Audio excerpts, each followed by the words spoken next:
Assalamualaikum, salam Malaysia Madani. Pastinya sekarang jam 9 malam anda sedang menonton Lensa IPT di TV1 Saluran Berita RTM. Anda bertonton kami di YouTube dan juga Facebook Live Lensa IPT. Alhamdulillah, hari ini sebenarnya hari yang sangat indah. Kita akan bincangkan topik signifikan pembelajaran berasaskan pekerjaan ataupun work-based learning, singkatannya WBL. Kalau dulu-dulu WBL ni, sebelum adanya WBL ni, ia sebenarnya bagi menyelesaikan masalah mungkin kepada pelajar yang tak sangat menepati kriteria industri, tapi adanya WBL ni, alhamdulillah, mungkin ia lebih menepati citarasa industri dan banyak pekerjaan yang ditawarkan bertepatan dengan kehendak industri. Kriterianya daripada WBL ini diberikan kepada pelajar-pelajar ini sendiri, dan juga ilmu-ilmu yang diraih pun bukan dalam silibus tapi mengikut garis panduan yang telah ditetapkan. Tapi persoalannya, apakah signifikannya WBL ni, dan ada juga persoalan masih relevankah WBL ini untuk diteruskan, kerana semua industri terarah kepada teknologi, TVET dan sebagainya. Kita akan bincangkan bersama tiga orang figura sebentar saja nanti kita berikan kepada anda, dan hari ini juga kita akan tanyakan juga berkenaan dengan sejauh mana WBL ini akan membantu graduan-graduan ini untuk terus berada pada landasan yang tepat dan juga memberikan keyakinan kepada pelajar yang belum lagi masuk ke dunia IPT untuk terus berada dalam IPT, melanjutkan pengajaran dan ke peringkat yang lebih tinggi dalam segmen yang tertentu mengikut kepada kehendak industri pada masa yang akan datang. Semuanya sebentar saja nanti. Tapi kita akan berehat seketika. Kita akan kembali selepas ini dalam Lensa IPT. Ya, seperti yang dikatakan tadi, apakah signifikan work-based learning ataupun pembelajaran berasaskan pekerjaan WBL ni sendiri? Kita bersama dengan tiga orang tetamu di studio. Di sebelah kanan saya bersama dengan Encik Ahmad Solhi Muhammad Yusof, Ketua Pegawai Eksekutif German Malaysian Institute. Di tengah kita bersama dengan Profesor Dr. Harmi Muhammad Yusof, Dekan Fakulti Perubatan Universiti Sultan Zainal Abidin Uniza, dan juga di hujung sana kita bersama dengan Encik Muhammad Akmal Rohian, Pensyarah Jabatan Pengajian Teknologi, Fakulti Pendidikan Teknikal dan Vocational Universiti Tun Hussein All Malaysia UTHM. Assalamualaikum ke semuanya. Waalaikumsalam warahmatullahi. Alhamdulillah. WBL ni sebenarnya bukan benda baru kan, dan dia dah lama, cuma tahun ini diperbaharui WBL 2.0. Mungkin permulaan work-based learning apa sebenarnya? Baik, bismillahirrahmanirrahim. Assalamualaikum warahmatullahi wabarakatuh. WBL 2.0 ini merupakan satu revolusi. Revolusi dari segi kaedah pembelajaran itu sendiri. Kalau kita tengokkan, kaedah terbaru yang kita sedia ada ini sekarang ini dalam bentuk talian, dalam bentuk simulasi industri, dalam bentuk aplikasi, platform dan pelbagai yang lain lagi. Kalau diambil contoh di GMI, kita dah mula work-based learning ni daripada tahun 2014 lagi. Dan kita ada satu program yang mana kita kaitkan bersama dengan Malaysian German Chamber of Commerce dan juga dengan Jabatan Pembangunan Kemahiran, yang mana kita panggil dia GDVT, singkatan untuk German Dual Vocational Training Program, di mana industri itu sendiri akan hantar pekerja-pekerja dia untuk di-upgrade, untuk di-upskillkan lagi kemampuan dia, kebolehan pekerjaan dia. Jadi daripada situ nanti sebahagian dia kita akan ambil masa kurang lebih dalam 30% daripada waktu pembelajaran dia dalam bentuk teori, dan selebihnya 70% lagi dalam bentuk praktikal. Maksudnya di sini, kalau kita lihat di luar, mungkin senarionya agak berbeza di Malaysia. Kalau mungkin, betulkan saya kalau silap, kalau di Malaysia senarionya mungkin industri ini lepas tangan dekat universiti. Universiti pasti kena lahirkan graduan katanya yang holistik. Kalau masuk ke universiti, kalau masuk ke industri itu dah ada complete package, complete set. Macam mana kalau Prof pandang senario sekarang yang mungkin industri ini lepas tangan kepada universiti? Bismillahirrahmanirrahim. Assalamualaikum warahmatullahi wabarakatuh. Sebenarnya kita tidaklah kata industri lepas tangan, tetapi libat sama dengan industri ini perlu dipertingkatkan. Sebab mahu tidak mahu kan, WBL ini akan memberikan kepentingan kepada industri sendiri. Sebab pembelajaran yang hanya tertumpu di universiti mungkin tidak relevan dengan keperluan industri. Sebab kalau kita lihat pada masa ini, dunia berubah. Kita ada new teknologi, kita berada di zaman digital, dan ada juga social demographic shift. Maksudnya kalau kita tengok, kita berada negara kita ataupun di dunia pun negara bergerak ke arah negara tua. Population yang semakin menua dan sebagainya. Semua ini akan memberi kesan kepada industri. Jadi tujuan utama WBL sebenarnya untuk menghasilkan pekerja yang berkualiti, pekerja yang boleh meningkatkan produktiviti negara dan akhirnya akan meningkatkan ekonomi kita. Itulah kepentingan WBL. Sebab itulah kita berpandangan penglibatan industri di dalam kita kata di dalam hubungan industri akademia ni perlu dipertingkatkan. Sebab kita tidak mahu akhirnya kalau WBL ini tidak kita perkasakan, maka graduan-graduan yang terlahir itu tidak relevan dengan kehendak industri yang berubah dengan sangat pantas sekarang. Sebab tu saya rasa baru ni mungkin ada kan kita dengar tidak ramai industri kecil dan sederhana yang melibatkan diri. Jadi sampai masanya untuk mereka sebenarnya mendekati universiti, dan pada masa yang sama universiti juga perlu mendekati mereka supaya kita dapat memperluaskan lagi konsep WBL di dalam negara kita lah, dalam pendidikan di negara kita. Kita akan mendalami sebenarnya kaedah universiti mendekati para IKS dan juga industri. Tapi kita nak tanya juga macam Prof katakan tadi, new technology, digitalization tu sendiri berkembang dengan pesat, Encik. Kalau di bilik kuliah, macam mana kita nak dekatkan dengan pelajar supaya mungkin mereka ni lebih ke depan dalam bidang teknologi, tapi dalam bentuk silibus pembelajaran universiti tu macam mana? Bismillahirrahmanirrahim.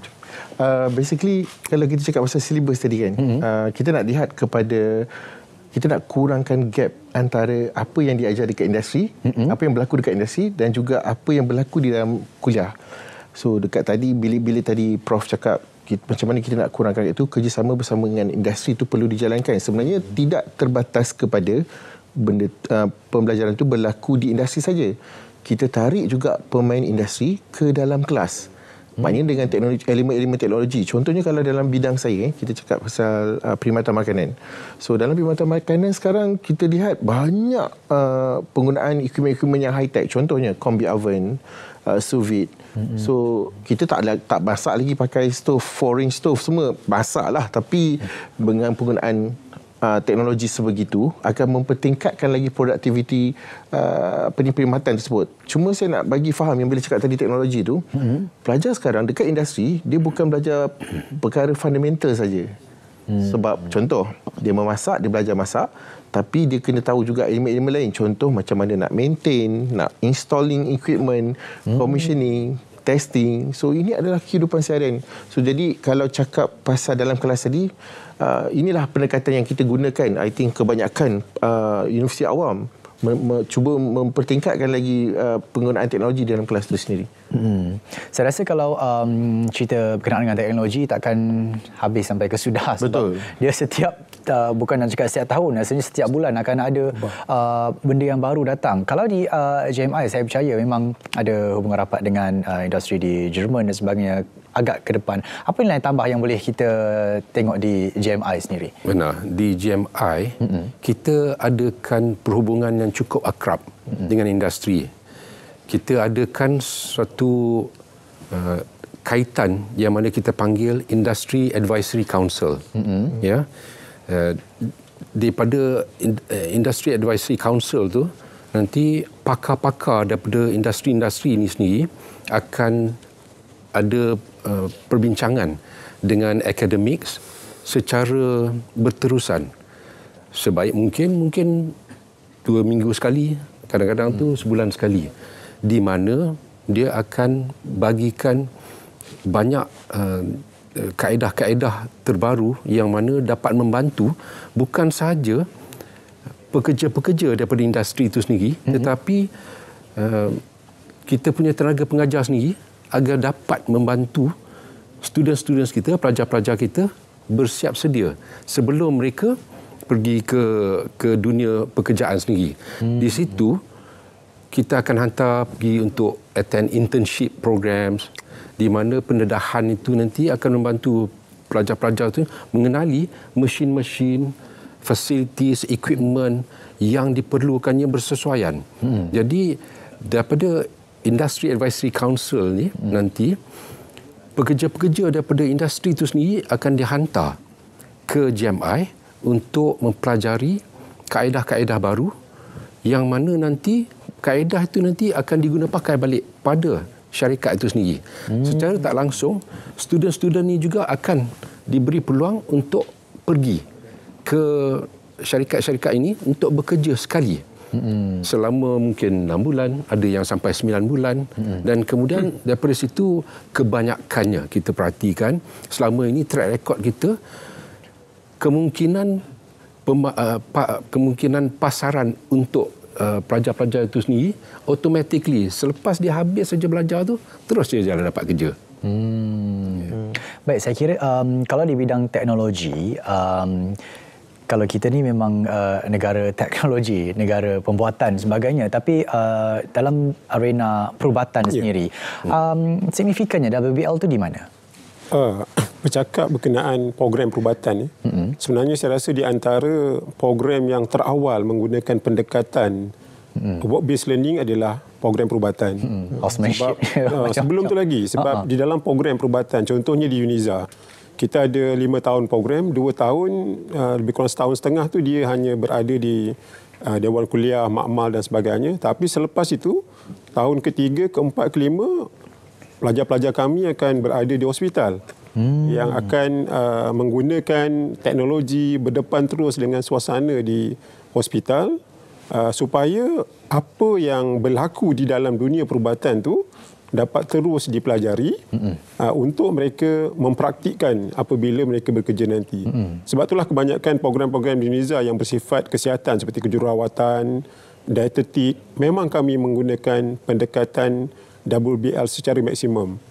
Contohnya ada program dietetik kita merupakan program TU2I, salah satu pendekatan dalam bentuk reka bentuk kurikulum di mana sebahagian masa berada di universiti dan sebahagian besar berada di dalam industri yang yang terus menggunakan kerelevanan industri itu untuk mereka bekerja. Sebab itulah hasil yang kita lihat ialah kebanyakan program-program yang berasaskan perubatan kesihatan ni graduate employability mereka adalah 100%. Sebab mereka sudah ready dengan keperluan industri untuk jadi sangat relevan lah kalau kata bidang perubatan lagilah relevan untuk menggunakan pendekatan WBL tadi. Kalau di UNIZA dia special sikit sebab ada hospital. Hospital UNIZA sendiri. Tapi kalau di UTHM mungkin cara untuk mendekati industri itu mungkin agak beza sikit. Mungkin kalau di UNIZA lepas kuliah, mungkin kuliah di dalam hospital boleh jadi. Tapi kalau di UTHM macam mana kita nak bagi industri dan juga universiti itu memang betul-betul akrab supaya mereka ni tak lari daripada landasan? Baik, benda ni memang satu benda yang bukan mudah. Saya beritahu. Kalau kita cakap pasal work-based learning, kalau kat UTHM, saya bagi contoh, kita ada pada tahun 2019, kita ada 7 program Bachelor of Technology, sarjana muda teknologi perkhidmatan dalam bidang 7 bidang. Ada HVAC, ada machining. So program-program ni kita buat 2 tahun 6 bulan di universiti, 1 tahun di industri. Perlu saya suka saya kongsikan bahawa pembangunan kurikulum kita bangunkan bukan universiti yang bangunkan sendiri. Kita panggil bersama industri from the year one. Macam mana pelaksanaan silibus, content, assessment yang perlu dibuat dalam struktur pengajian tersebut. Jadi itu yang pertama yang kita dah buat lah. Yang itu to you to I, sama juga macam Prof cakap tadi. Konsep dia cuma kita dah ekstensifkan 1 tahun dekat industri tu full swing. Itu maknanya industri memang very happy lah, because pelajar-pelajar ni dia belajar proses kerja.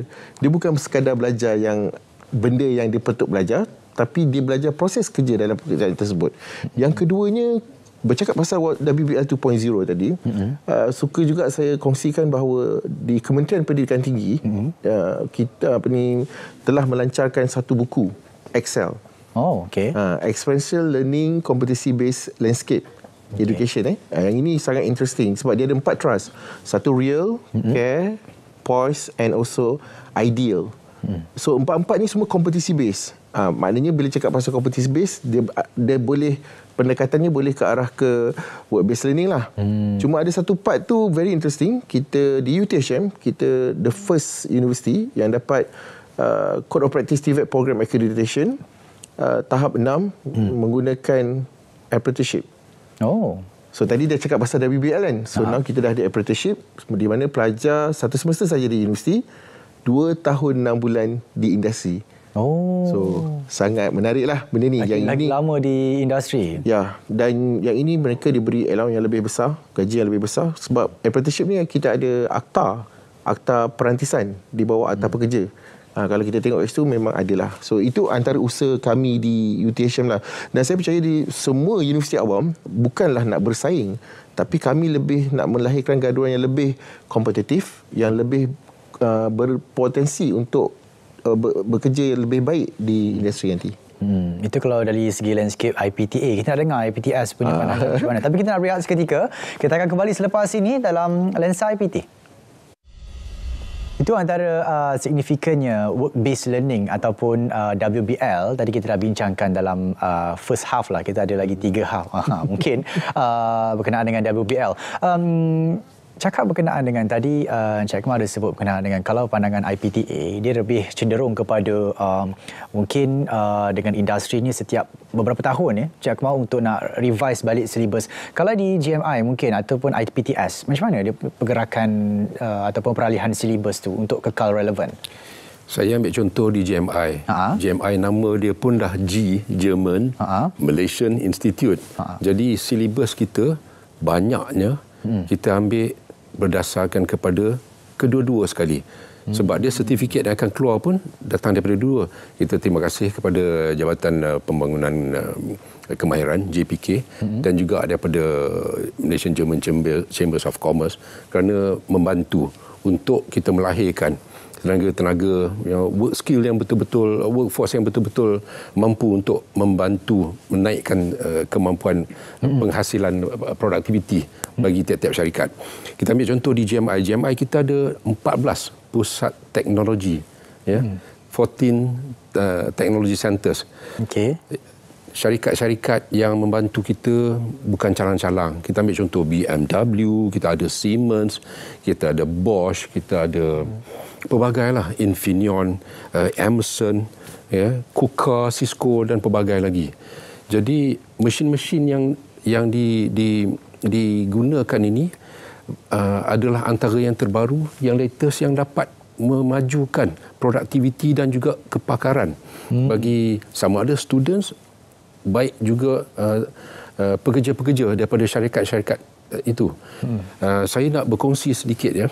Pada penghujung Oktober 2023 yang baru ni, kita dapat bersama-sama dengan Yang Amat Berhormat Timbalan Perdana Menteri Malaysia Datuk Seri Ahmad Zahid Hamidi untuk berbincang bersama dengan the captains of the industries, antaranya Bosch dan juga German Chamber of Commerce di Berlin sendiri. Di sana kita diberi pendedahan bagaimana kaedah industry driven ni, yang mana memang Germany ni daripada dulu ni memang penghasilan teknologi yang tinggi itu semua dipacu oleh industri itu sendiri bersama-sama sekali dengan academics. Kita bawakan ke Malaysia ni kaedah yang sama juga, dan kita juga dapat membantu pelajar-pelajar ni bila dia keluar saja tu dia memang dah ready kaedah dia. Jadi kita nak establish juga kaedah yang sama ni nanti di Malaysia. Pada awal Mac 2024 nanti kita akan adakan satu summit yang kita panggil Industry Advisory Council Summit, yang mana insyaAllah nanti kita dapat kumpulkan seberapa ramai CEOs of the German companies yang based in Malaysia bersama-sama juga dengan MNCs di Malaysia ini untuk mendengar ucap utama daripada Yang Amat Berhormat Timbalan Perdana Menteri dan kemudian sama-sama ganding bahu untuk membantu untuk bagi input lagi dan kaedah-kaedah terbaru supaya kita dapat bridge kan, kita dapat rapatkan jurang antara academics punya modul-modul yang kita sedia ada ni berbanding dengan apa sebenarnya mahunya pihak-pihak industri ini sendiri. Ya. Kalau kita sebut industri je, terus bermain di fikiran kita berkenaan dengan mungkin teknologi ataupun industri pembuatan, otomotif sebagainya. Kadang terlupa soal perubatan. Macam awal tadi Prof ada sebut berkenaan dengan perlu ada kerjasama yang lebih erat antara industri dan juga universiti. Kalau di peringkat perubatan itu sendiri, apa yang perlu ditekankan lagi, yang perlu dieratkan lagi antara universiti dan juga industri? So sebagaimana saya kata tadi, di antara bidang yang sangat berubah dengan cepat adalah perubatan. Maksudnya teknologi peralatan yang datang ni berubah dengan sangat cepat. Apa yang mungkin saya pelajari dulu kan, 20 tahun dulu dah tak ada dah tak wujud peralatan tu sebab dia dah upgrade kan. Dan juga sekarang ni mereka bercakap pasal personalized medicine contohnya kan. Yang dulu tak ada. Yang sekarang ni personalized medicine maksudnya kita nak menghasilkan ubat-ubat yang very specific to each individu. Ubat-ubatan kanser dan sebagainya kan contohnya. Jadi kerjasama di antara universiti dan juga industri itu sangat penting lah.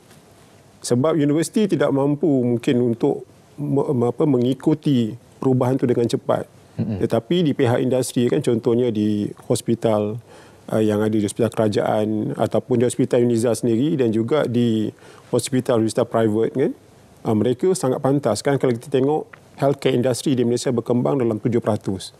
Kan banyak hospital-hospital baru yang ada. Jadi ini adalah sebenarnya peluang untuk kita mendedahkan pelajar-pelajar kita dengan konsep WBL tadi itu di sana, supaya apa yang mereka dapat tu dapat dirapatkan jurang tadi lah, jurang knowledge, jurang pengetahuan, jurang jurang kemahiran dan jurang dan juga dengan kita exposekan mereka kepada industri ni, sebenarnya dia banyak membantu pembinaan kemahiran insaniah dari segi social skillnya, dari segi social capacity. Kalau saya selalu sebutlah kat pelajar saya, keupayaan mereka untuk bercakap, berkomunikasi, dan juga interprofessional communication dan interprofessional networking, jaringan interprofessional itu dapat dibuat. Kan mungkin kalau di universiti mungkin dia fokus kepada program dia, tapi kalau berada di industri tadi itu, mereka dapat berjumpa dengan lebih ramai profesional-profesional lain yang sebenarnya berada dalam industri kesihatan itu. Jadi dengan ini dia sebenarnya membangunkan keyakinan pelajar itu sendirilah.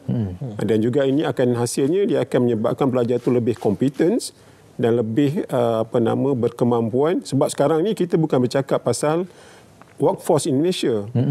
Kita bercakap pasal global workforce.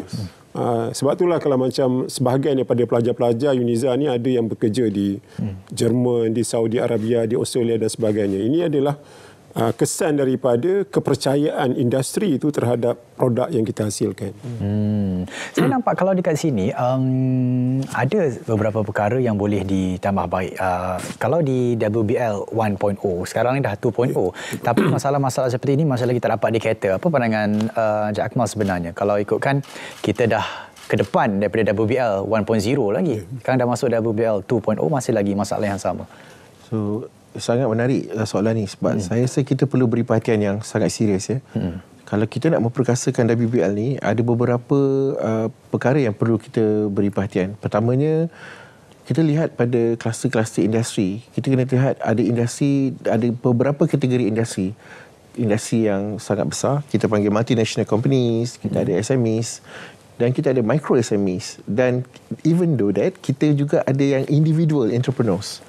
So kalau kita bercakap pasal willingness, kesediaan dan readiness, kerelaan dan kesediaan, willingness and readiness, industri-industri ini untuk bersama dengan universiti, ada beberapa perkara yang kita kena lihat. Yang pertamanya dari sudut ekosistem, adakah mereka mampu melaksanakan pengajaran PDP seperti yang universiti harapkan juga mereka untuk jalankan di industri nanti. Itu one thing yang kita kena lihat. Sebab dalam garis panduan, industri coach perlu memenuhi kriteria-kriteria tertentu. So cabarannya adalah tak semua industri tersebut memenuhi kriteria tersebut. Yang itu sangat jelas lah. Nombor dua, facility. Kita cakap pasal MNC, yes, betul. Tapi kalau kita lihat balik pada yang industri yang macam, saya bagi contoh, welding. Kalau workshop welding very good. Dia ada macam-macam, dia boleh ada skills. Tapi yang bekerja dalam welding tu, dalam workshop tu ada lebih kurang 2 orang, 3 orang. So kita nak hantar dekat dia. Dia adakah dia ready? Tapi dia bagus. So dia mungkin tak cukup peralatan, dia mungkin, tapi dari sudut the whole ecosystem, kita kena lihat banyak perspektif. Itu saya rasa yang perlu kita ambil beratlah. Tapi bukanlah dia cabaran yang tidak boleh diatasi. Saya lihat pada peringkat dasar, saya suka share, kongsikan Talent Corp. Di bawah Talent Corp kita ada structured internship program. Di mana-mana industri, yang berdaftar dengan Talent Corp ambil SIP dan ambil pelajar selama, dan bayar allowance 600 kepada pelajar minimum selama beberapa setahun tu, dia dapat double tax deduction. That is interesting. Something that saya rasa JMI pun clear lah, Prof pun clear. So benda-benda ni yang perlu mungkin lebih banyak lagi insentif, tapi bukan dalam bentuk kewangan, tapi dalam bentuk insentif seperti ini. Itu yang saya nampak lah. Yang saya kira kalau the midpoint between the cross university and industry ni kita perlu cari bersama. Dan sekarang ini sebenarnya yang saya lihat dalam arena IPT dan juga industri lebih dimonopoli oleh syarikat-syarikat besar, bukannya SME yang macam Prof katakan tadi. Adakah ini memang kita kata kriteria universiti letakkan, demand yang universiti letakkan dekat industri, ataupun itu memang hakikatnya begitu? Macam mana tu, Cik? Opinions vary. Pemikiran, pandangan berbeza. Okay. Saya nak sentuh sikit perbandingan. Dalam negara Jerman sendiri pun, dia ada a certain portion daripada dia punya syarikat-syarikat tu yang besar. But majority kecil-kecil, yang mana jumlah pekerja ni mungkin dalam 20 orang, mungkin paling kuat pun 100 orang. Yang lain yang besar-besar tu persentasenya lebih kecil, tapi mungkin dia ada beberapa ribu punya pekerja. Saya tertarik dengan kaedah MARA. MARA ni bagi saya lah, di Malaysia ni, MARA punya ekosistem yang paling kompleks sekali. Daripada segi bahagian TVET dan juga persediaan. Kita tengok dia ada continuity dia. Daripada IKM, dia pergi pada Giat Mara, dia pergi kepada GMI, dia boleh pergi pada sampai ke UniKL. So dia move on daripada sertifikat, daripada sijil-sijil ni, dia naik sampai ke diploma, pergi ke degree, masters dan PhD semua. Jadi ekosistem ini yang MARA ada ni, dan juga dengan industri ni yang daripada kecil sampai ke besar tu, dia boleh complement each other. So kalau ada syarikat yang kecil-kecil dan dia mungkin ada pekerja dalam 2-3 orang, jadi kalau dia hantar semua sekali training, siapa nak buat kerja? Kan? Jadi dia hantar satu. Kalau banyak syarikat yang kecil-kecil, dia hantar sikit. Di MARA ni dia boleh cater the smaller volumes, dan dia boleh improve, dia boleh bantu untuk upgrade dan reskill balik pekerja-pekerja tu, daripada volume yang kecil sampai ke besar, dan daripada level sertifikat pergi kepada diploma, kepada degree dan seterusnya. Jadi kaedah ni kita kena pandang daripada pelbagai sudut. Mungkin stigma itu dulu betul kan, tapi that's a revolution. It evolves. Daripada jangka waktu 5-10 tahun, dia akan berterusan lagi. There will always be evolution. Dan kaedah itu dan statement itu mungkin no longer valid pun. Cakap pasal evolution ni juga, kita nak tahu adakah signifikan WBL ni dengan evolution yang kita hadapi sekarang ni. Semuanya akan terjawab sebentar saja nanti. Kita akan berehat seketika. Kembali selepas ini dalam Lensa IPT. Evolusi teknologi itu memang sangat cepat. Kalau ikutkan dulu, penerimaan orang kepada laptop itu agak sama-sama katanya akan menghakis ataupun mengurangkan pekerjaan di dalam negara. Tapi bila adanya, ia membantu. Sama juga macam AI dan sebagainya, teknologi yang berkembang pesat. Tapi evolusi dalam industri kita sekarang ini, Prof, mungkin melihat kepada satunya kehendak consumer, yang keduanya kehendak industri itu sendiri, untuk save the budget dan sebagainya.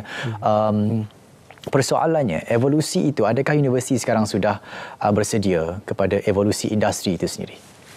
Saya rasa universiti tidak ada pilihan. Mau tidak mau kita mesti menyediakan bersedia untuk menghadapi dan juga menangani evolusi yang berlaku. Saya bagi contoh dalam bidang perubatan. Pada masa ini kita sudah di negara lain sudah ada virtual hospital. Hospital yang ada beratus-ratus pakar duduk di situ without any bed. Tetapi dia boleh menjaga berpuluh-puluh ICU. Boleh menjaga pusat-pusat stroke. Yang ini berlaku di US, for example. Dia ada virtual hospital.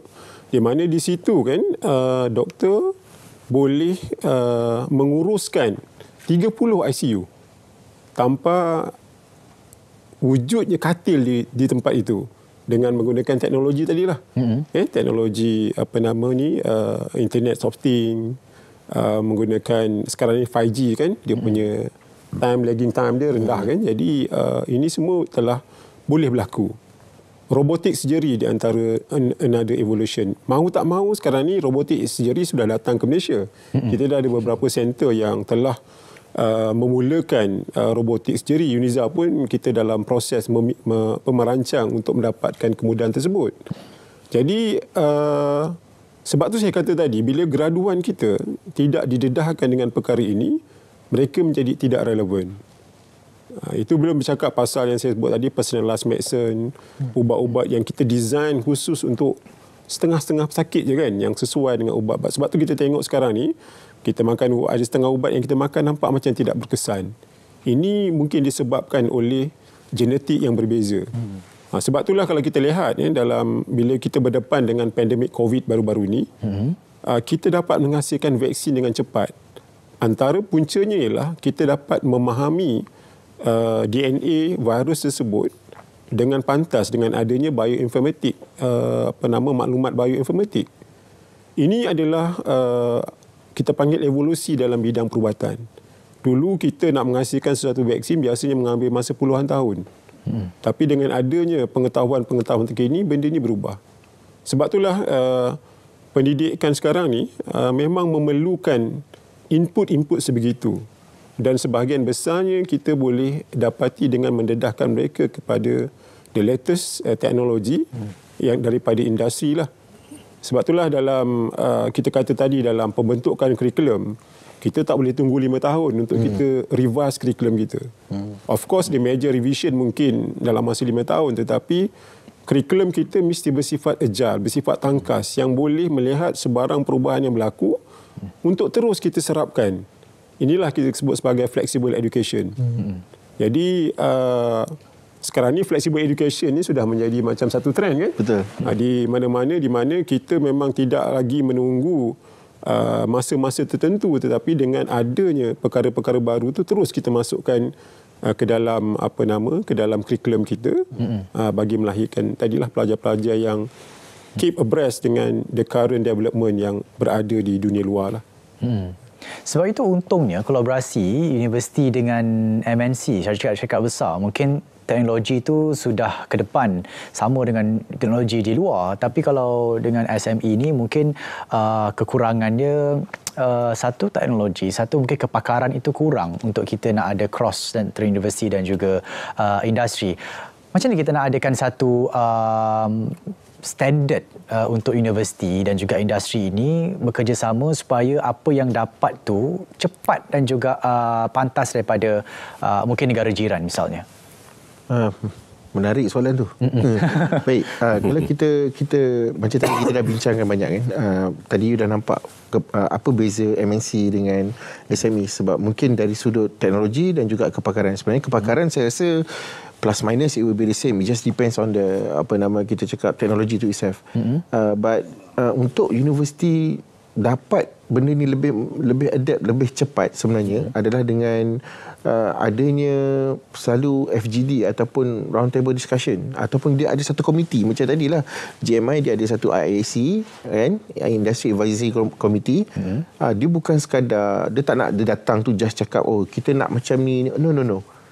Dia dengan pensyarah bersama dalam pelaksanaan projek tu. Jadi cakap pasal teknologi terkini tu, bila ada satu subjek, ada beberapa industri yang partner tau. Dia tak akan jadi macam satu saja, dia tak boleh. Kalau satu tu macam we just depend, rugilah. So saya bagi sebab saya orang bidang perkhidmatan makanan kan. So kalau lah let's say saya nak bagi contoh tadi, pelajar tu dia ambil bidang perkhidmatan makanan. Okey. So kalau dalam bidang perkhidmatan makanan, ramai orang cakap, okey kita just hidangkan makan, kita just masak. Tahu tak sebenarnya pelajar tu sepatutnya melalui proses yang macam mana nak buat ordering, purchasing, receiving, storing, issuing, production. Banyak. Dan pembelajaran tu di universiti kita asing-asingkan tau. Tapi sebenarnya bila dekat industri, dia tak berlaku macam tu. Dia berlaku parallel sekali. You pergi kerja, you kena buat ordering, you kena buat stocking, you kena buat inventory. Dan dia melihat kepada apa elemen teknologi sekarang. Contoh kalau kita tengok dekat POS, point of sales, dia dah boleh buat forecasting. Dia boleh buat prediktif besok nak jual apa, based on data apa. Nak buat inventory macam mana. So persoalannya, adakah industri willing to donate their technology to the university by having that students untuk, dengan harapan student tu akan join mereka lah kemudian. Itu sangat penting pada saya. Kalau tak dia tak akan berlaku. And so saya melihat itu konteks peribadi saya lah. Saya lebih cenderung sebenarnya untuk ada situasi menang-menang di antara universiti dan juga industri. Dia bukan satu pihak bagi A, yang bagi A dapat B. Dia sebenarnya adalah situasi menang-menang. Apa yang dibagi akan dapat benda yang sama. Tapi pendapat senario sekarang, pendapat Encik macam mana? Adakah ia berlaku sekarang macam itu ataupun kena ada mungkin break even ataupun make profit sometimes? Praktis ini dah berlaku pun dah lama. Sama ada kita sedar atau tidak, sama ada kita suka atau tidak. Sebenarnya win-win situation ni semua orang nak. Betul. Sama ada dia industri yang besar ataupun dia small player. Yes. This is an ecosystem yang mana saling memerlukan. Ya. Yang besar, syarikat-syarikat yang besar, dia tak boleh hidup kalau dia saja. Ya, dia perlukan industri-industri sokongan. Begitu juga bila dia nak naikkan workforce, dia punya labour skills dia, dia kena pastikan juga ekosistem dia yang lain-lain tu, syarikat-syarikat yang mendukung dia tu juga perlu naik seiring. Likewise juga dalam education punya program, academics kita pun banyak industri. Sebab tu tadi saya sentuh tentang MARA tadi. Kedua MARA bagi saya lah, saya perhatikan they have the complete ecosystem semua sekali. Daripada kalau kita tengok MARA daripada level kindergarten tu dia dah ada kemas dan semua, and then they move on pergi sekolah menengah. MRSM pun dia ada kan.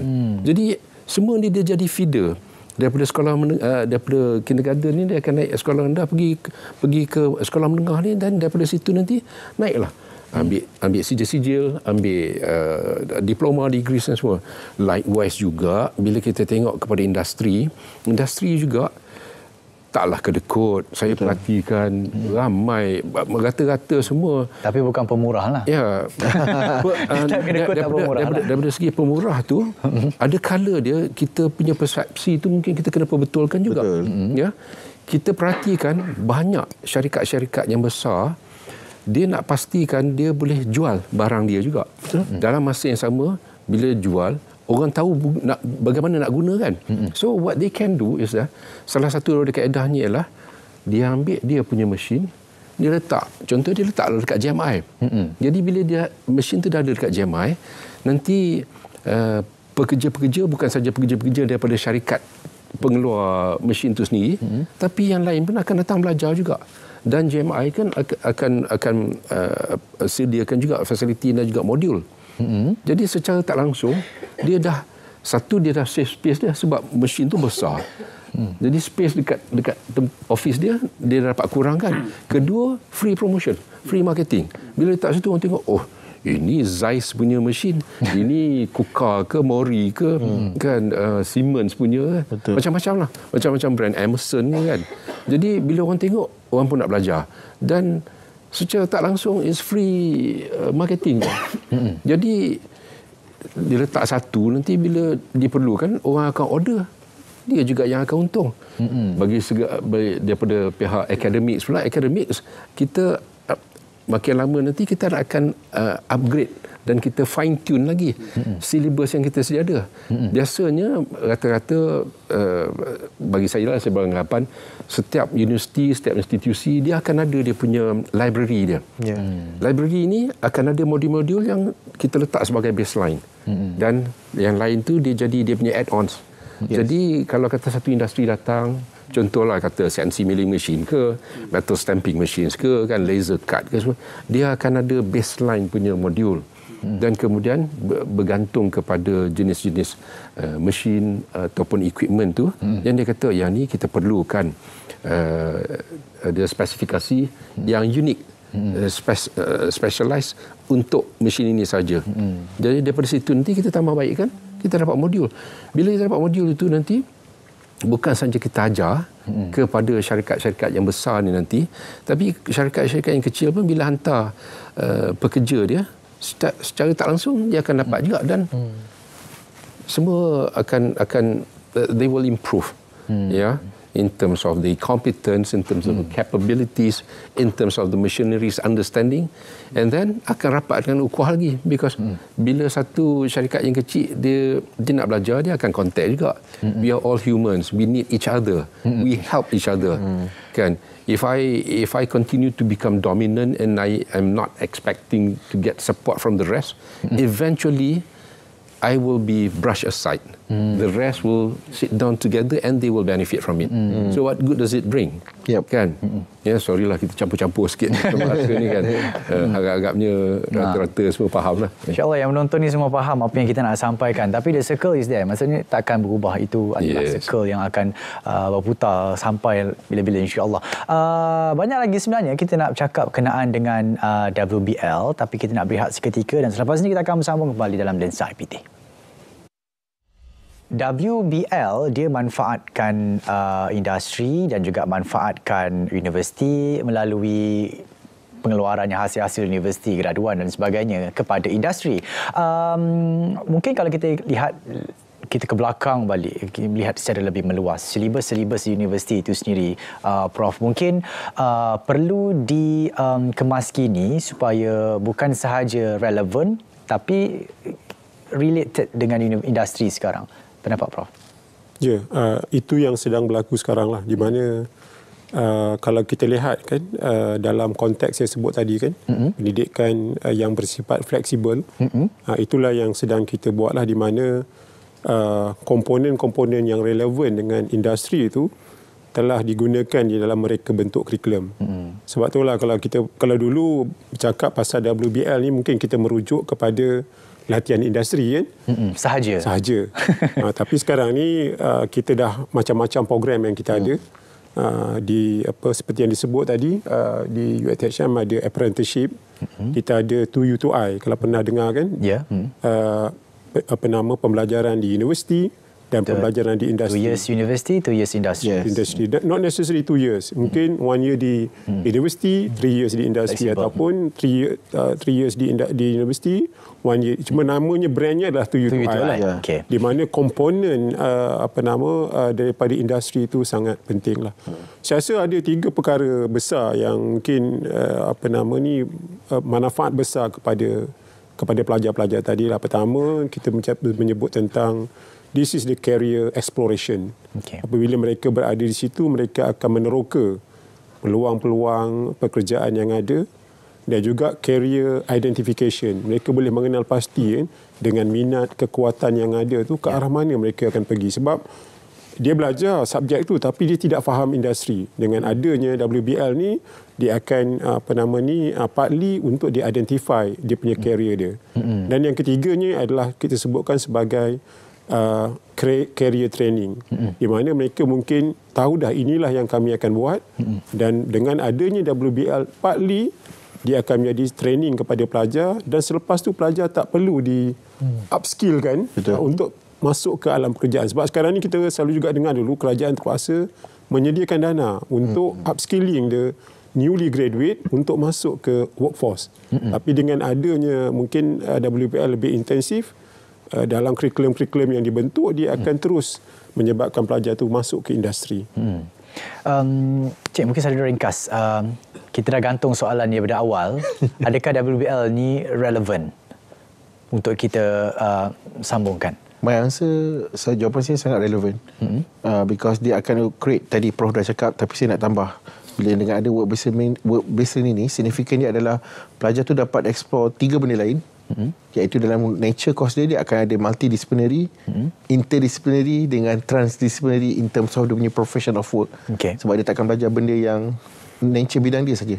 Very significant for me. Ya, baik. Mungkin yang terakhir, tadi sudah disebutkan signifikan dan kerelevanan WBL itu sendiri. Mungkin sebagai kata-kata akhir, ada blind spot WBL ni yang kita boleh tambah baik mungkin dalam WBL 2.0 sendiri ataupun WBL 3.0.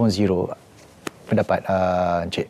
Pastinya bila kita tengok pada WBL ni, bukan saja dia relevan, kita punya harapan ialah supaya dia akan diterima pakai lebih meluas lagi pada tahun-tahun yang akan datang. Rata-rata kita tengok kaedah pembelajaran kita pun ada evolusi dia, ada pertukaran peredaran dia. Bukan semua pelajar kita, bukan semua pekerja kita dia boleh akan improve dengan kaedah teori sahaja, tapi hands on tu cukup penting. Work based learning ialah bicara tentang hands on. Harapan kita perlu dapatkan lebih ramai lagi pekerja-pekerja kita punya staff kita dan juga student-student kita yang ada kepakaran, kemahiran dan dia memang betul-betul boleh buat. Bukan setakat teori saja dan bercerita tentang formula-formula, tapi bila dia suruh buat kerja dia tak dapat buat. Ya? Itulah yang kita buat di GMI. Itulah yang juga kita buat di rata-rata tempat lain. Jadi kaedah yang terbaik ni, contoh yang terbaik ni kita tengok antara negara-negara ni yang kita pelajari, kita belajar daripada Jerman. Ya? Sebab itulah sebaik mungkin belajarlah, masuklah ke GMI dulu. Lepas itu baru kita... Jadi dah free promotion yang lain.